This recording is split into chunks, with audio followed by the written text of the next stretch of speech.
guys. So today I want to talk a little bit about 1950s culture. So I want you to remember that in 1946, a lot of soldiers had come home. They're super happy. And as a result, there's going to be a population expansion in the United States, also known as the baby boom. And what this means is in the 1950s, the baby boomers are going to be children. So 1950s culture, what is that like? To be honest, if you watch some of those Nick at Night reruns, like Leave It to Beaver or Father Knows Best, you'll kind of clue into what some of the traditional values that were stressed were. You've got a wife who's gonna do the dishes in pearls. You've got a husband who goes to work from 9 to 5. He'll come home and he'll play baseball with his kids in the backyard, still in his tie. I don't know how that works, but that was the TV show. So nuclear families, tradition, that kind of thing. Now, to be honest, this isn't ideal. This is not always the reality, but when we look back at the 1950s, a lot of Americans see a golden era because of this kind of, innocent way to live, right? So let's look at that. Why did people view this as the ideal?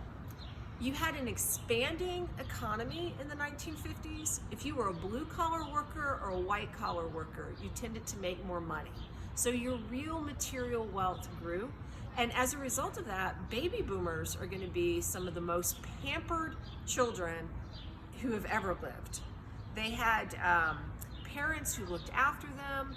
They had money that was poured into them. And this was because, again, it didn't matter what sector of the economy you were working in, you probably did better. And a lot of soldiers took advantage, and sailors and anyone in uniform took advantage of the GI Bill and actually worked their way into the professions as well. So, but all of that looks great, right? This is the thing. This is also the Cold War. So parents are going to give their children a lot of things. They're going to try and give them a sense of innocence. They're going to shelter them from some of the pain that they'd experienced during World War II. And they're actually going to be building bomb shelters because, there might be nuclear annihilation.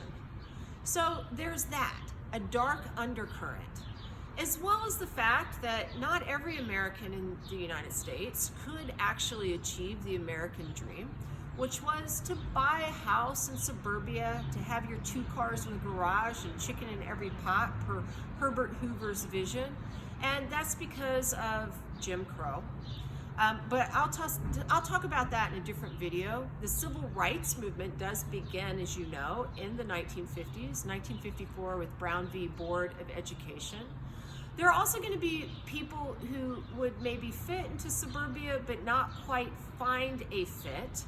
And they're going to push back against the homogenous nature of what is viewed as ideal. Those are going to be people who contribute to the culture, like the beat writers. Allen Ginsberg is going to write a very famous poem called Hal, which pushes against the idea of what is normal. It's actually pretty salacious. Jack Kerouac is going to write a book called On the Road, which was pretty self-indulgent.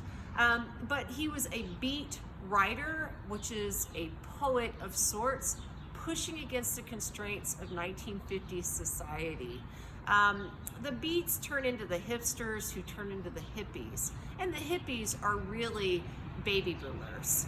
So hopefully I want you to think about all of that, and you can notice some of this golden era stuff while understanding there is a dark undercurrent, because no matter how nice something looks on the surface, life is complicated. History is complicated. All right, I'll see you later.